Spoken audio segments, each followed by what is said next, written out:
China lo quiere todo. Hace meses que está comprando oro a espaldas del mundo.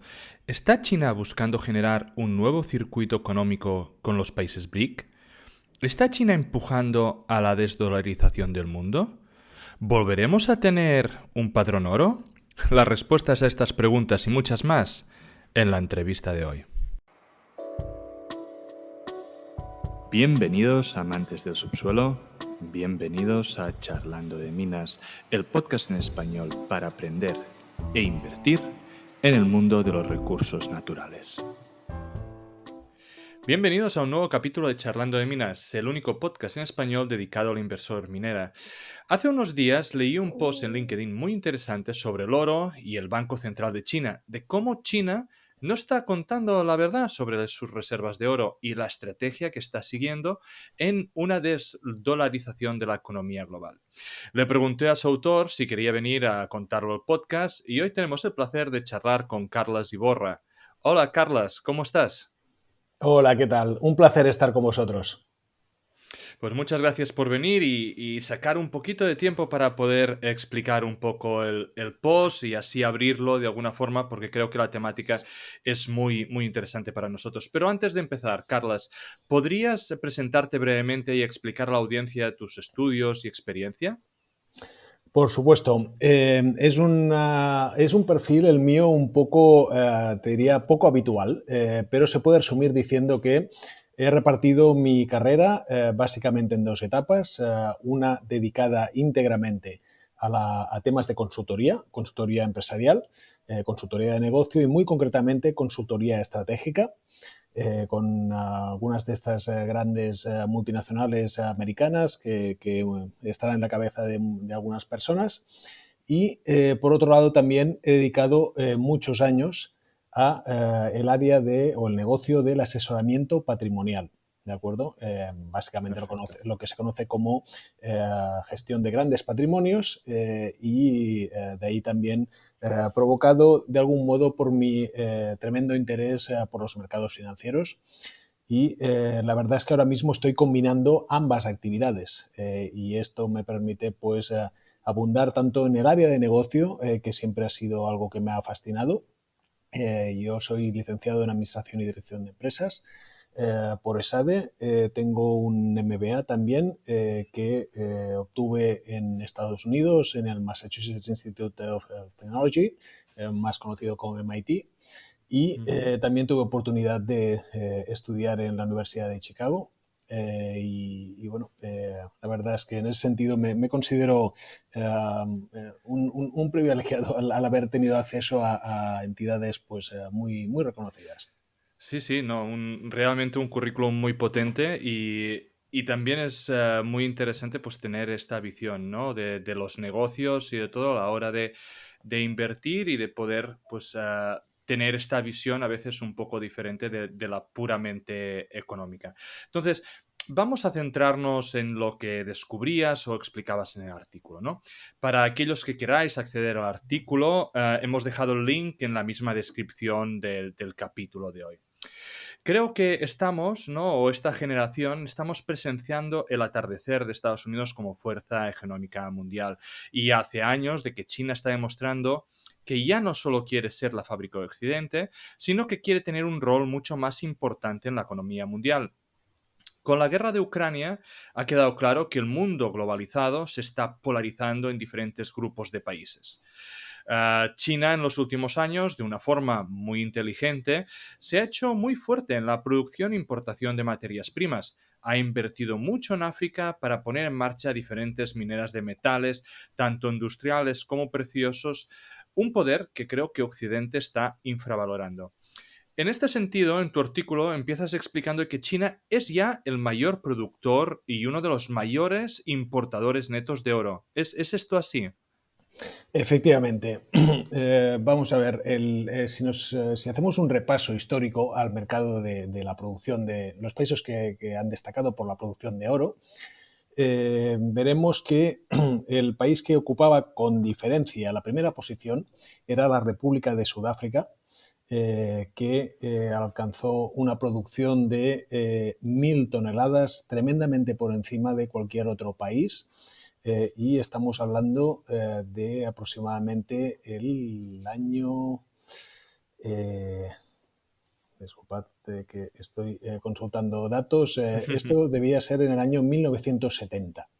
¿De acuerdo? Desde entonces, a partir del progresivo declive de la producción por el agotamiento de algunas minas, esa producción cayó de forma acelerada en las siguientes décadas hasta el punto en que en el año aproximadamente 2007 llegó a ser superada por China. Y efectivamente, a día de hoy, o al menos con los últimos datos disponibles, que es con la producción del año 2021, en base a los datos del World Gold Council, China ocupaba la primera producción, el primer lugar en la producción, con una producción que superaba las 300 toneladas. Y a ese país le siguen básicamente Australia, Estados Unidos y también Sudáfrica estaría ocupada situada un poco más abajo y otro país también productor importante es Canadá. Pero no solo estamos hablando ya de que sea el mayor productor, sino que también es uno de los mayores importadores, ¿verdad?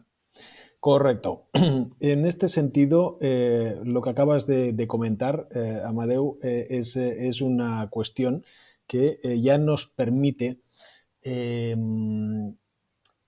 empezar a concluir algunas cuestiones que nos deben llamar mucho la atención. Existen países, y dos claros ejemplos serían, por ejemplo, Suiza y el Reino Unido, que son a la vez grandes importadores y grandes exportadores. ¿Por qué? Pues ya sea por su rol en el panorama económico internacional, ya sea porque en el caso de Suiza ocurre que 4 de las mayores 5 refinerías a nivel mundial están ubicadas en Suiza. Y entonces, ¿qué ocurre? En el caso de Suiza, importa una enorme cantidad de metal oro, ¿vale? Para luego producir los famosos lingotes que sirven pues, para ser almacenados en los lugares correspondientes. Entonces, en estos dos casos que he comentado, Suiza y Reino Unido, se unen unas elevadísimas importaciones con unas también muy elevadas exportaciones. En el caso de Reino Unido es debido a que los depósitos de almacenaje de oro que tiene son también tremendamente famosos en el sentido de que tanto el Reino Unido como Estados Unidos son demostrablemente dos de los países que a nivel mundial mayores reservas de oro reúnen. Y no quiere decir que todas sean suyas, sino que también hay muchos países occidentales que depositan parte de sus reservas de oro en la Reserva Federal de Nueva York, que tiene pues también unas... creo que muchos de vosotros habréis visto una película que es una de las ediciones de Jungla de Cristal, si no recuerdo mal, que se puede ver también un robo en ese banco. Pero, en definitiva, la cuestión está en que, en el caso del Reino Unido, pues decíamos que jugaba un papel especialmente relevante en ese aspecto. En el caso de China no es así. Si nos fijamos realmente en el saldo neto de la cantidad de oro que se importa menos la cantidad de oro que se exporta y nos quedamos pues cuánto oro entra o sale en saldo neto, vemos que China ocupa un lugar muy destacado en las importaciones. De acuerdo con los datos del 2021, China fue el segundo mayor importador, ¿vale? El primer lugar lo ocupó India. Y, en cambio, si nos fijamos en las exportaciones que China hace de ese metal, son tremendamente reducidas. Así que obtenemos como resultado un saldo neto importador pues muy elevado, el segundo después de India. Está claro, entonces, si es uno de los mayores importadores y a la vez no exportan, ¿no? Por lo tanto, importador neto, uno de los mayores, y si no el mayor, a la vez son uno de los mayores productores, debería tener muchísimas reservas de oro, pero cuando vamos a mirar las reservas del país, que teóricamente reportan, hay alguna cosa que no termina de cuadrar, ¿verdad? Totalmente. Si miramos, estos son datos públicos y están Al alcance de reunidos todo el mundo, supongo. totalmente. Se pueden consultar también en la página web del, como hemos dicho antes, del El World World Council. Gold Council. En base a los datos oficiales, los países con mayores reservas de oro son, con diferencia, primero Estados Unidos, con algo más de 8.100 toneladas. En segundo lugar estaría Alemania, que ya reduce sus posesiones de oro hasta 3.355 toneladas. Italia, con también una cantidad ya significativamente inferior. Luego Francia y en quinto lugar Rusia. Entonces, en base a los datos oficiales, China entraría en la sexta posición con un total de, en base a los últimos datos conocidos, 2.010 toneladas. Digo los últimos datos conocidos porque hemos sabido que tanto en noviembre del año 2022, es decir, hace muy poco, y también en diciembre, se produjeron compras o el Banco Central reconoció haber adquirido 32 toneladas en el mes de noviembre y 30 toneladas en el mes de diciembre.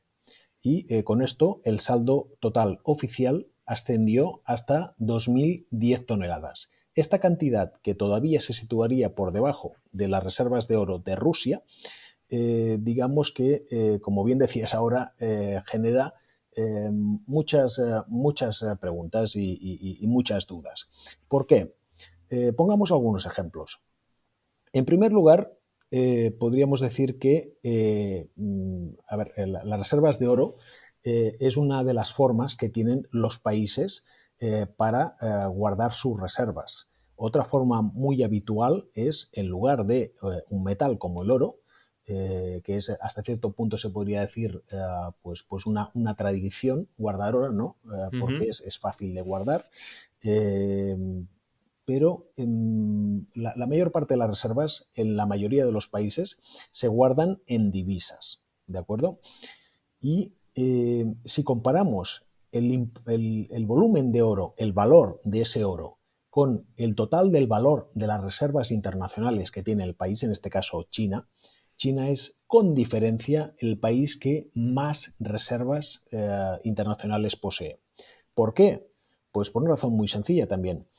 En la medida en que China ha ido desarrollando un papel de exportador a nivel mundial cada vez más importante, ocurre que cada vez ha ido acumulando más y más divisas, ¿de acuerdo? Claro. Y entonces, pues todos los bienes que exporta en primer lugar pues a China y a muchísimos otros países les sirven para pues ir acumulando divisas de esos otros países, eh, principalmente dólares, también, por supuesto, yenes japoneses y, sin duda, también euros, ha ido acumulando esas reservas y parte de esas reservas las ha querido dedicar a comprar oro.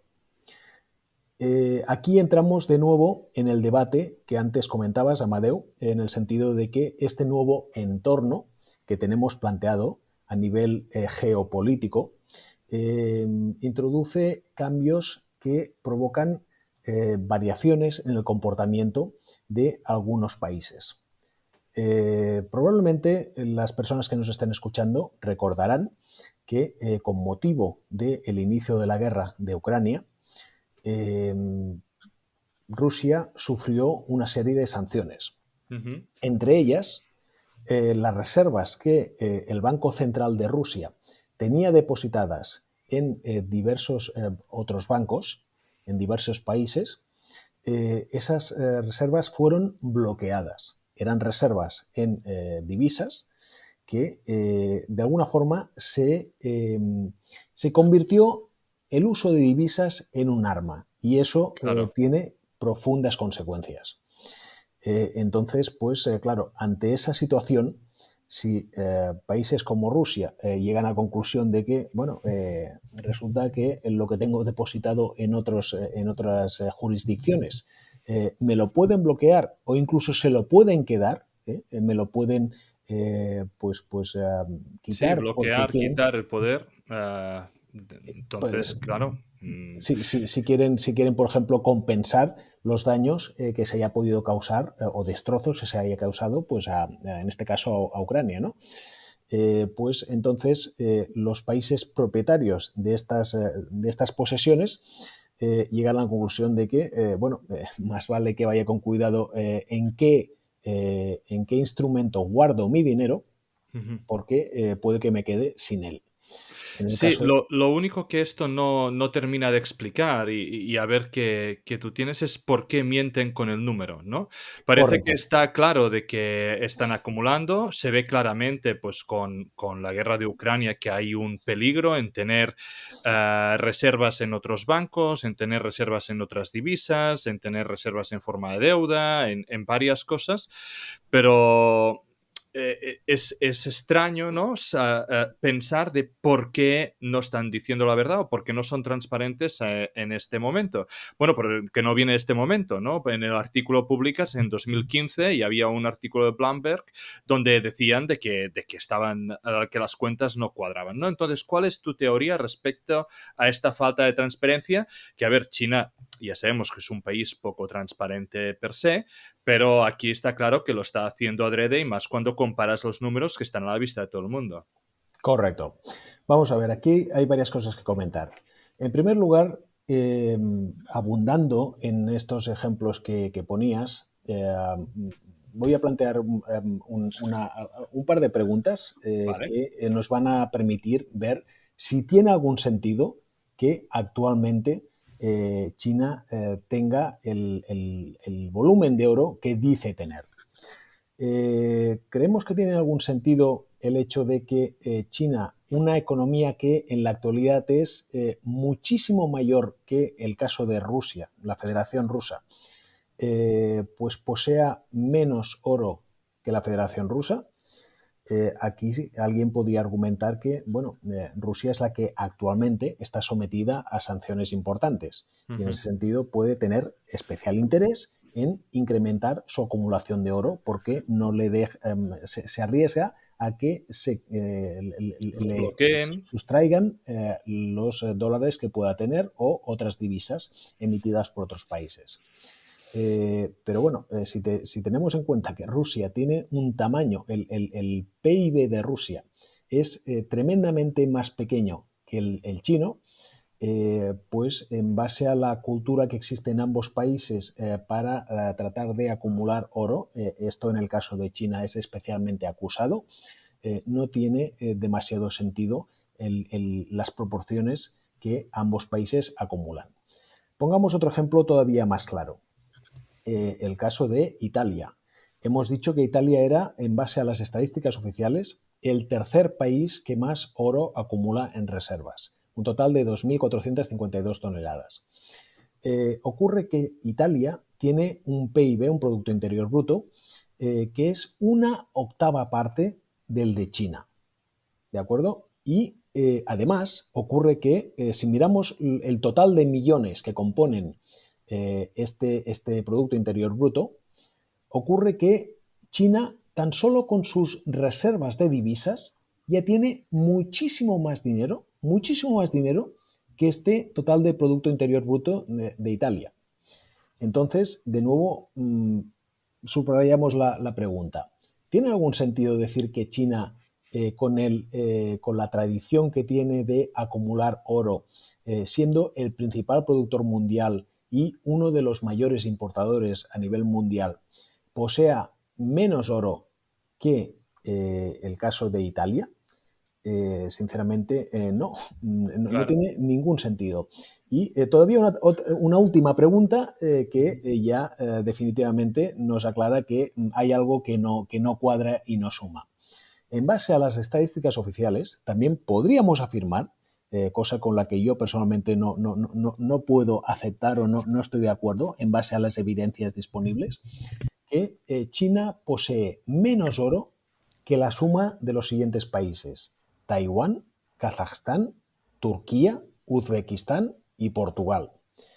Con todos los respetos para este listado de países que acabo de dar, sabemos que son las principales potencias a nivel mundial, son los países más poderosos del mundo, y con independencia de que estos países pues, puedan también haber acumulado mayor o menor cantidad de oro, es evidente que un país con la cultura de China, un país que en el pasado ya había sido la principal potencia mundial en términos económicos, luego tuvo un tremendo declive, pero ha vuelto a resurgir en las últimas décadas del siglo XX y está llamado, como mucha gente sabrá, a ser de nuevo la principal potencia mundial.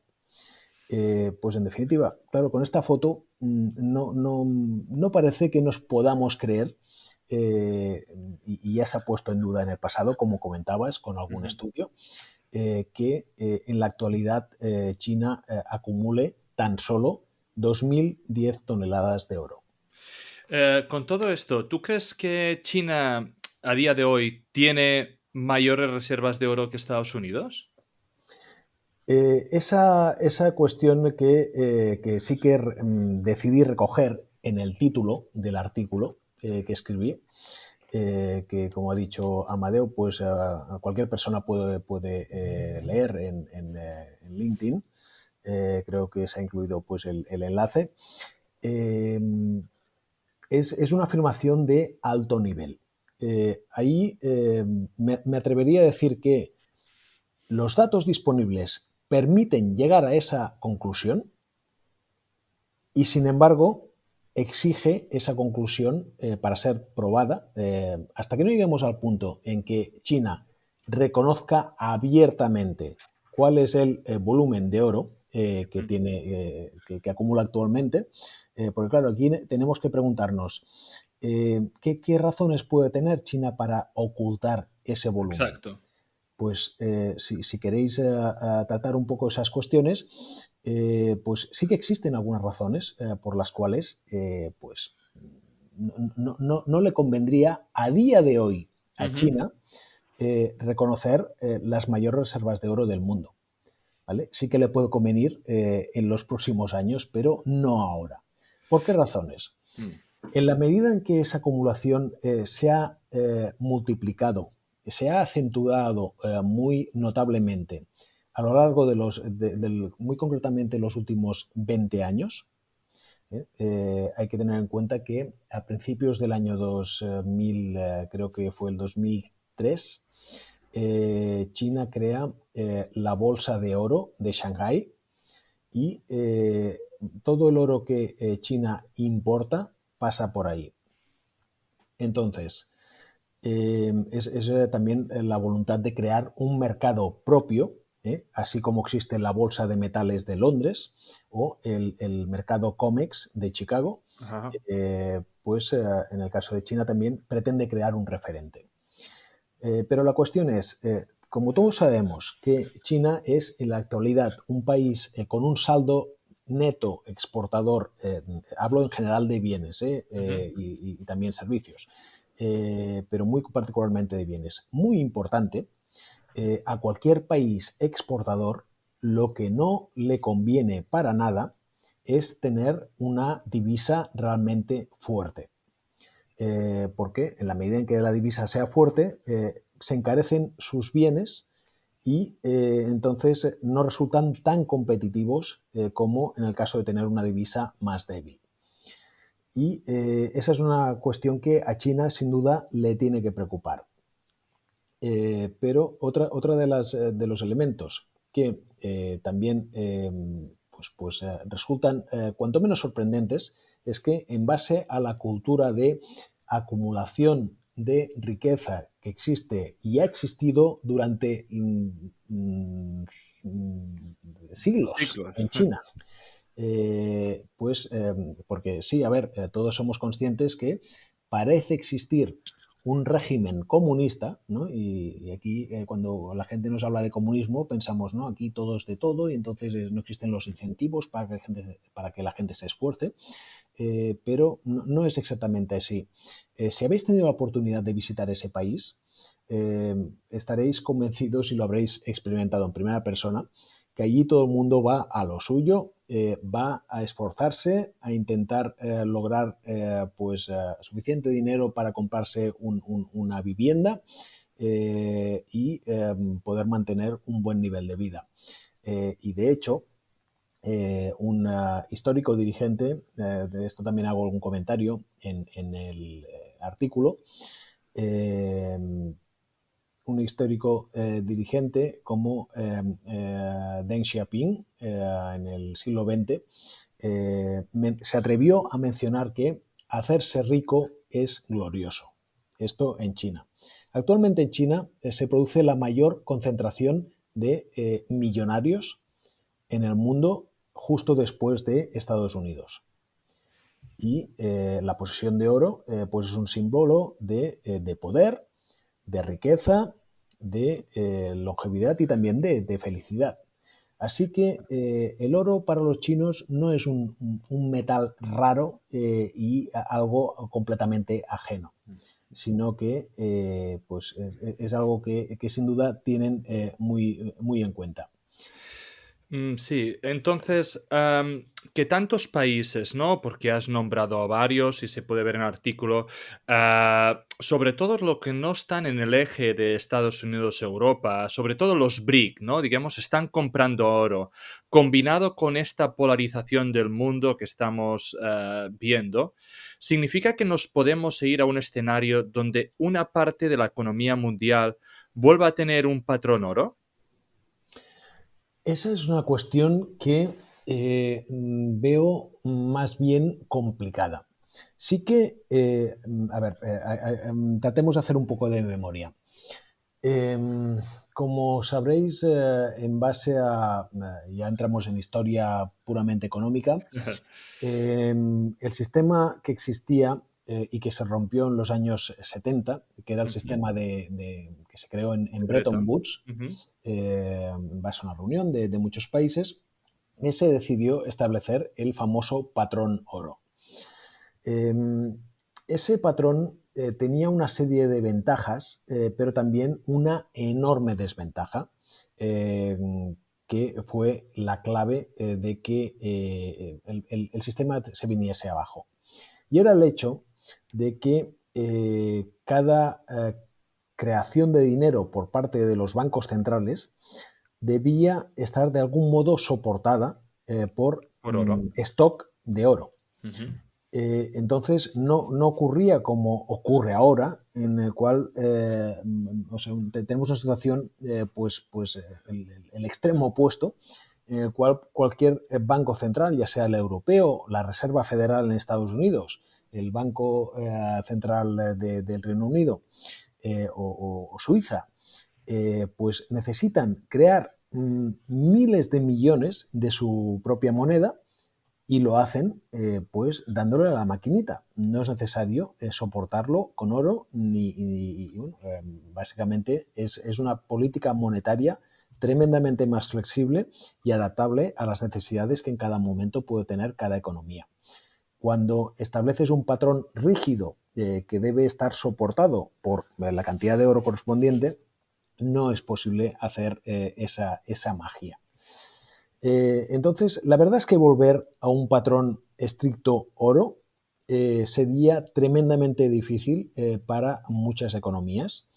En primer Sí, lugar, pero me refería más, por ejemplo, ¿no? China está acumulando muchísimo oro, ¿no? Y tiene unas reservas que nadie sabe. Si el día de mañana las descubre, ¿no? Se convierten en un poseedor de oro, por lo tanto pueden vincular de alguna forma su yen en cuanto al oro y entonces intentar, al menos en todo lo que son las economías de los países BRIC, en esa polarización, tener esa parte de la economía vinculada allí para ellos seguir fuertes, ¿no? Porque tendrán las reservas de oro y por lo tanto podrán decir de que su yuan está soportado por esa reserva. Que ya sabemos que es algo que en principio el FMI ha prohibido y sabemos de que es algo de que pues se abolió en los 70, pero puede ser de que en esta polarización, en esa desdolarización que ahora también te vamos a preguntar, pues quería saber tu opinión de si tú veías que eso podría ser una posibilidad, ya no por Europa y Estados Unidos, que está claro que no, pero sí para este tipo de países. Yo, ante esta cuestión, lo que diría es que, de nuevo, me cuesta muchísimo ver como destino, como punto de llegada, un sistema que realmente reúna la rigidez que tenía el patrón oro tal y como lo conocimos. Pero sí que es cierto que pueden establecerse sistemas complementarios, no solo basados en el caso del oro. Pensemos que otro recurso, otro commodity o materia prima, tan importante como ha sido hasta ahora el caso del petróleo, pues también podría acabar jugando un papel, y muy especialmente para aquellos países que tienen reservas también importantes de esta materia prima y que pueden estar interesados en que esto ocurra así. En el fondo de todas estas cuestiones hay que tener en cuenta un elemento que hemos podido ver recientemente y que sin duda es tremendamente molesto para estos países, muy particularmente estos BRICS que mencionabas, Amadeo, en el sentido de que son países que ven cómo aportan unas materias primas que obviamente no tienen muchos otros países. Aquí la única excepción sería el caso de Estados Unidos. Estados Unidos, a diferencia de los grandes países europeos, pues sí que tiene reservas importantes de algunas, tanto petróleo como metales, etcétera, etcétera. Pero a pesar de ello tiene que importar enormes cantidades de los mismos. Sin embargo, vemos que los países que los están produciendo no son los que realmente fijan o terminan fijando el precio de estas materias primas, sino que ese precio se fija en base, obviamente, a la oferta y demanda en mercados ajenos. ¿De acuerdo? Aquí, por ejemplo, también tendríamos, hablábamos en el caso de los metales básicos y también metales preciosos, tendríamos el caso de la Bolsa de Metales de Londres y el caso del COMEX en Chicago. Pero exactamente lo mismo ocurriría en el caso del petróleo. También tendríamos distintos tipos de petróleo, ¿no? Tendríamos el Brent del Mar del Norte, tendríamos el West Texas de Estados Unidos, pero sí que es cierto que en el caso de Estados Unidos es un país importante productor de petróleo. Pero ¿por qué los europeos tienen que fijar el precio del petróleo en base a la oferta y la demanda sin que los grandes productores mundiales tengan mucho que decir al respecto? Sí que, por supuesto, existe la Organización de Países Exportadores de Petróleo, la OPEP, que tratan también de modular la oferta con el fin de influir sobre el precio. Pero eso no les permite, de algún modo, condicionar seriamente dicho precio. ¿Por qué? Pues porque, por desgracia para ellos, tenemos unos mercados en los cuales el precio no se termina fijando en base a el producto físico, sino que interviene también un volumen de negociación todavía mucho mayor, que es el de todos los productos derivados, ¿de acuerdo?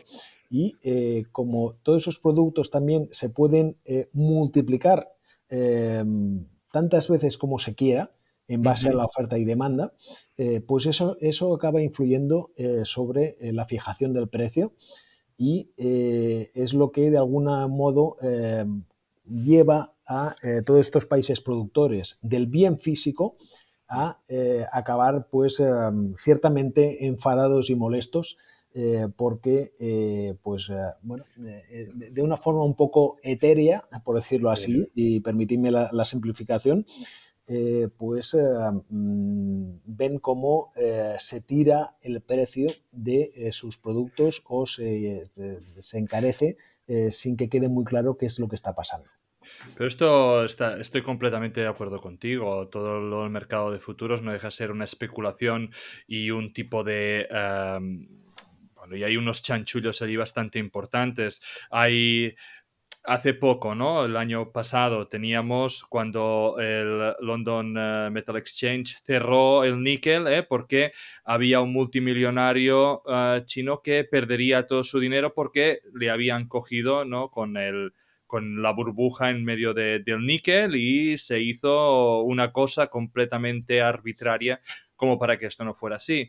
También hay algunos vídeos que seguro que la audiencia lo sabrá, de gente que ha intentado comprar futuros de plata, por ejemplo, y dejan vencer el futuro, pero el COMEX no te da la plata. Entonces es realmente un tema muy divertido si lo miras desde fuera, pero que hay una manipulación evidente. Y creo que es un muy buen punto de por qué estos países productores no pueden tener su rol, por qué esos países productores no pueden decidir, y más cuando se llegarán a un punto que serán hegemónicos. Y ya estamos viendo, por ejemplo, en China con el caso del cobre, de que mientras a día de hoy no es un gran productor, sí que es un gran importador, sí que lo trata y está comprando y financiando muchas minas en África como para tener ellos esas reservas críticas de material, ¿no?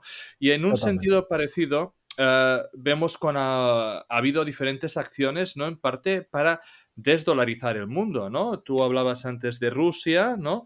No acepta dólares, ¿no? Debido a la guerra para comprar materias primas. China ha comprado petróleo en oro. ¿Nos vamos claramente a una desdolarización del mundo? Aquí lo que hay que decir es que si bien existen pues cada vez más iniciativas en ese sentido, en esa dirección, nos guste o no, hay que recordar que todavía falta mucho para que podamos ver una divisa alternativa en el sentido de ser capaz de crear, de hacerle sombra al dólar. El dólar es, con diferencia de todas las divisas que existen, la más empleada. Sin embargo, es muy cierto también que alguien debería tener al menos una semilla de preocupación en Estados Unidos al respecto, porque así como Estados Unidos supo jugar muy bien sus cartas y también en base a la oferta de protección a los países de productores de petróleo, pues consiguió acordar con ellos y muy concretamente con Arabia Saudí que se negociara el precio del petróleo en dólares y eso generaba una demanda inducida de dólares muy importante y elevaba el papel del dólar como divisa empleada pues, en el comercio mundial. Entonces, como decíamos, han existido cada vez más iniciativas para tratar de evitar el papel de esa divisa y hoy en día estamos viendo, por ejemplo, hace nada el presidente chino, Xi Jinping, se presentó en la reunión de los países de la OPEP y acordó con Arabia Saudí que se podría negociar la compra de petróleo directamente en renminbis o yuanes chinos. Es la divisa de ese país tiene dos nombres distintos en función de Ujú. para qué se utilice. Pero esto es así. Entonces, eso es meterle, hablando en lenguaje coloquial, un gol en toda la escuadra a Estados Unidos. Y en la medida en que con otros países también se alcancen acuerdos de ese estilo, de ese tipo, pues evidentemente empiezan a hacerle sombra a Estados Unidos y al papel que actualmente sigue teniendo el dólar como divisa base para el comercio internacional. En este sentido, también es evidente que Estados Unidos cuenta con una enorme ventaja en la medida en que, claro, como tiene un banco central que puede emitir tantos dólares como quiera, y esos dólares es la moneda empleada pues, para la mayoría de ese comercio mundial, pues eso le permite sin duda pues una serie de enormes ventajas. En este sentido también hay que recordar que pues el dinero que podría acabar siendo empleado con otras divisas, los países que tengan que ser usuarios de esas divisas, por desgracia, a día de hoy por lo menos, no van a poder encontrar las ventajas financieras que existen en un sistema bancario como es el de Estados Unidos. No podemos todos lanzarnos, tirarnos de cabeza a la piscina y empezar a emplear el yuan chino en lugar del dólar estadounidense, porque el sistema financiero de China no está ni mucho menos tan liberalizado como lo está el de Estados Unidos. Entonces eso significa que no podemos hacer y deshacer cuentas, entrar volúmenes importantes de monetarios en el país y sacarlos también con la misma libertad. Existen toda una serie de rigideces muy importantes que a día de hoy, por lo menos, impiden, y también voy a decir en el futuro previsible, impiden que otras divisas, como el caso muy concreto del yuan chino, puedan elevarse al mismo nivel que el dólar estadounidense. Sin embargo, sí que me atrevería a decir que quizá ya queda a nuestras espaldas los mejores días, el apogeo del dólar estadounidense. Y si bien hemos dicho que no vamos a cambiar las cosas en cuestión de 3 o 4 años, al contrario, o sea, podemos estar perfectamente esta próxima década todavía viendo cómo el dólar continúa siendo la principal divisa internacional, sí que progresivamente y poco a poco vamos a ver pues pasos en esa dirección que permitirán un progresivo debilitamiento del dólar, no en cuestión de solvencia del propio país, que también ahí tendríamos mucho que debatir, sino por la progresiva aparición de otras alternativas. A día de hoy, como sabéis, si alguien quiere tener, si soy un inversor internacional y quiero tener algo que no sean dólares estadounidenses, pues probablemente podré tener yenes japoneses, podré tener euros.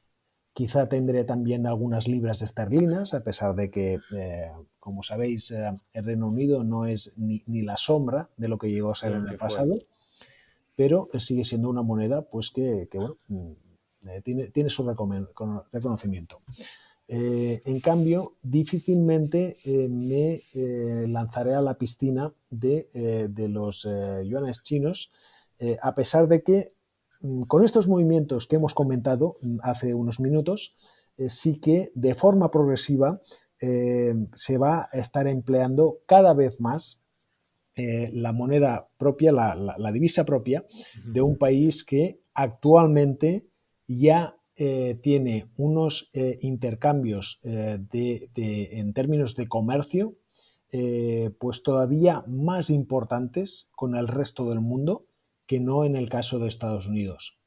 Estados Unidos sigue manteniendo pues estrechísimos vínculos de comercio con países como el Reino Unido, por ejemplo, o con Claro. Japón, por supuesto, Ujú. pero si nos fijamos en esos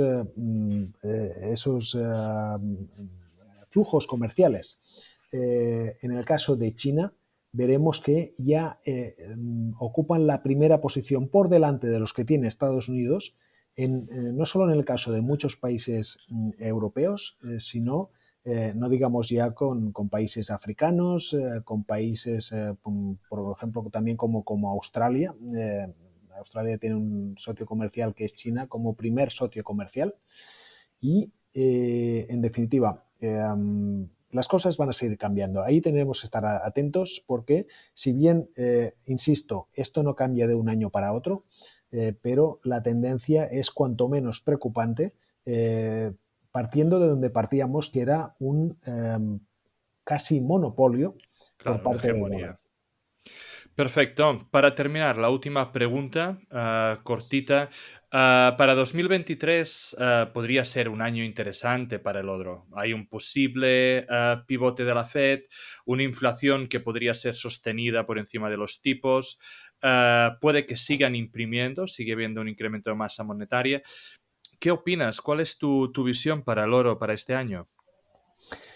Debo decir que soy tremendamente positivo para el oro. Creo que así como en este año que hemos cerrado, el 2022, hemos visto, a pesar de un excelente comportamiento en el caso del precio del oro, prácticamente no se ha movido, ¿vale? Lo que Ujú. ocurre es que, comparado con otras clases de Activos, activo, claro. pues han caído como el plomo. No es que el precio del plomo haya caído, sino que se han No. desmoronado. Pues todos sabéis qué ha pasado con las bolsas, todos sabéis qué ha pasado también con la renta fija y muchos otros ejemplos de clases de activos. Pero en el caso del oro, básicamente, medido su precio en dólares estadounidenses, ha subido solo un 0,5%, si no recuerdo mal, y eso va a ser muy distinto este año 2023. Para empezar, hace poco una publicación recogía un resumen de las previsiones que hacían los distintos analistas para el precio del oro. Tengo que deciros que a fecha de hoy, 19 de enero, el precio del oro ya está por encima de muchos de esos objetivos. Eh, si realmente vamos hacia un mundo multipolar en el cual las materias primas acaban teniendo también más relevancia en la medida en que los principales consumidores de esas materias primas no solo son países como China, sino que también pues, los países más avanzados también realizan un consumo muy importante de materias primas y quizá por eso también son los que acaban determinando los precios de esos productos. En la medida en que continúen creándose estructuras alternativas, tanto desde el punto de vista monetario como desde el punto de vista de flujos comerciales, para linkar o hacer condicionar el precio de esas